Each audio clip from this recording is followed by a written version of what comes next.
Friends, আজি হ'ল 2026 চনৰ 5 জুন, অৰ্থাৎ আজি বিশ্ব পৰিৱেশ দিৱস, ৱৰ্ল্ড এনভাইৰনমেণ্ট ডে। এই বিশ্ব পৰিৱেশৰ দিনা এয়া গোটেই বিশ্বৰ পৰিৱেশ ৰাজি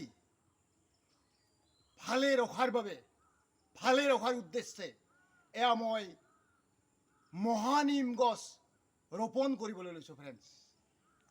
কাৰণ যিডাল গছে 24 আৱাৰ অক্সিজেন দি আমাক জীয়াই ৰাখে, তাৰ উপৰিও ই এবিধ ঔষধি গুণসম্পন্ন উদ্ভিদ।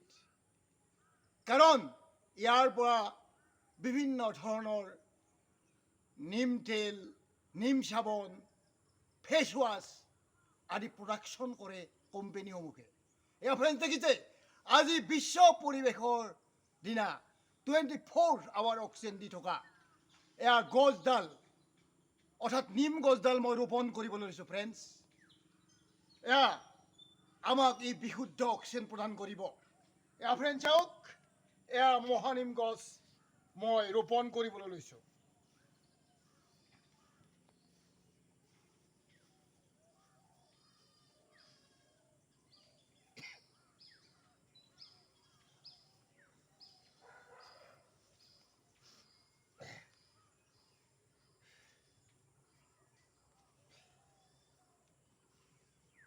এজোপা কাটিলে ছজোপা ৰুবা, তাৰ নাতি পুতিকো ভাল কৰিবা। এয়া হ'ল গছ, যিডাল গছে অহৰহ অক্সিজেন প্ৰদান কৰে। কাৰণ গছ অবিহনে পৃথিৱীৰ প্ৰাণী জাতি, অৰ্থাৎ জীৱকুল প্ৰাণীকুল বাচি থাকিব নোৱাৰে। সেয়া পৰিৱেশ ৰক্ষাৰ্থে এয়া